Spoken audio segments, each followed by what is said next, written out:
የቀጣዩ ዓመት ቲክቶክ አዋርድ ማሸነፍ አልፈልግም።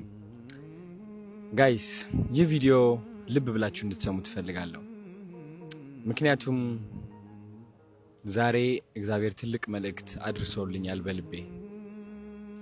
አያችሁ ዛሬ የደረሰኝ መልእክት ምን እንደሆነ ላስረዳችሁ። እንደ አንድ አዶናይ እግዚአብሔር ትልቅ ትዕድልት ሰጥቶኛል። ይህ ትዕድልት ለብዙ ዓመታት ክጄዋለሁ።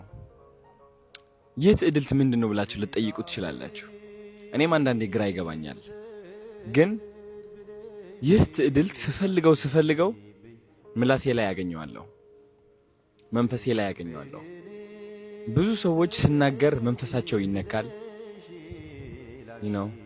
ለራሳቸው ያላቸው ፍቅር ይጨምራል፣ በራስ መተማመናቸው ይጨምራል። ለምንድነው ብዬ ግራ ይገባኝ ነበረ። እንደዚህ ስናገር ብዙ ሰዎች ውስጣቸው ሲነካ መጽሐፎች ስላነበብኩኝ ብቻ ሳይሆን የሆነ የተሰጠኝ ነገር እንዳለ ይሰማኛል በየቀኑ። ግን ይህ የተሰጠኝ ነገር በጣም እያስወገድኩት ነበር። because ጥላቻ ያመጣልኝ እሱ ስለነበረ ከዚህ በፊት ብዙ ምክሮች ይሰጥ ነበረ። ብዙ ሰዎች ደግሞ ያ ምክር ወደ መጥፎ ነገር እየቀየሩ ይጠቀሙበት ነበር እኔን ለመውጣት። ግን አሁን ትልቅ ትምህርት ተማርኩኝ። እስካሁን ያደረኳቸው ነገሮች አሁን ያለሁበት የስኬት ደረጃ አድርሰውኛል። አሁን ያለሁበት የስኬት ደረጃ መቀጠል እንደሌለበት እግዚአብሔር ነግሮኛል። ላስረዳችሁ። አያችሁ የተለያየ ስኬቶች አሉ። አንዳንድ ስኬት በገንዘብ ነው፣ አንዳንድ ስኬት በታዋቂነት ነው። እኔ የገንዘብም የታዋቂነትም ስኬት አግኝቻለሁ፣ እግዚአብሔር የተመሰገነ ይሁን። አሁን ግን የመንፈሳዊ ስኬት ማግኘት ፈልጋለሁ። የመንፈሳዊ ስኬት የሚመጣው ደግሞ የሌሎችን መንፈስ ማደስ ስትችል ነው። በራስ መተማመን የሌላቸውን በራስ መተማመን እንዲኖራቸው ማድረግ ስትችል ነው። ራሳቸውን ማያፈቅሩትን ራሳቸው እንዲያፈቅሩ ማገዝ ስትችል ነው የመንፈሳዊ ስኬትን የምታገኘው። ይህ ሁሉ ለማድረግ ደግሞ ረጋ ማለትን ይጠይቃል፣ ራስን መመልከት ይጠይቃል። ልብ ብላችሁ ካስተዋላችሁ ላለፉት 3 ወራት ያለምንም እረፍት በየቀኑ አዳዲስ ቪዲዮዎች እያመጣው ነበር። ምክርም በጣም ቀንሼ ነበረ።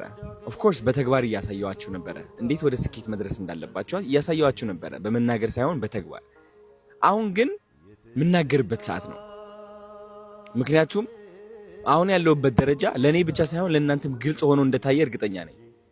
ስለዚህ ልመራችሁና ላሳያችሁ ፈልጋለሁ። ምን ይሉታል መሰላችሁ? True leaders create leaders። ቀጣይ ዓመት ቲክቶክ አዋርድ ኦፍ ኮርስ ማሸነፍ ፈልጋለሁ፣ አሸንፋለሁም ብዬ አምናለሁ። ግን እኔ ሳልሆን ማሸነፍ ያለብኝ ሌሎች ማሸነፍ የሚችሉ መፍጠር ነው ያለብኝ ብዬ ነው ማስበው። እኔ ብቻ ላሸንፍ የሚለው ሜንታሊቲ ለራሱ ሽንፈት እንደሆነ ነው የገባኝ። በጣም ትልቅ የሆነ ትምህርት። ስለዚህ ለምን አሸናፊዎችን አልፈጥርም? ለምን ተደብቀው የተጨናነቁትን አልመክራቸውም? ለምን መንገዱን አላሳያቸውም?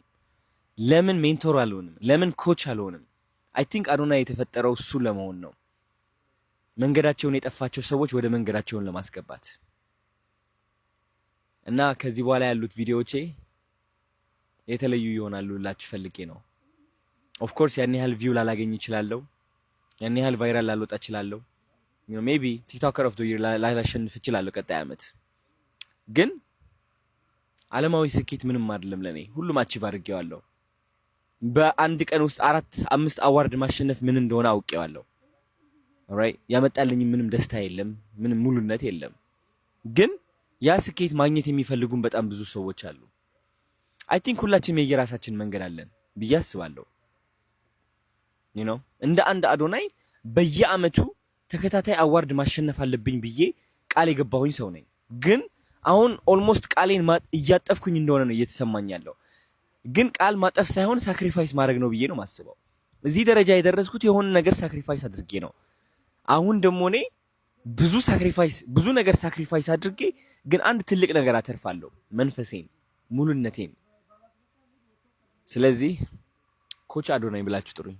ካሁን በኋላ ላስተምራችሁ ፈልጋለሁ ስለ ማኒፌስቴሽን፣ ህይወታችሁ እንዴት እንደምትፈጥሩ፣ ኮንፊደንስ፣ በራስ መተማመን፣ ስለ ሰልፍ ዳውት፣ ስለ ቁጭት፣ ስለ ጸጸት፣ ስለ ሐዘን፣ እነዚህ ሁሉ ነገሮች እያስተማርኩኝ ካላችሁበት አዘቅት ወጣችሁ ወደ ትልቅ ስኬት እንድትደርሱ እፈልጋለሁ። ወዳችኋለሁ።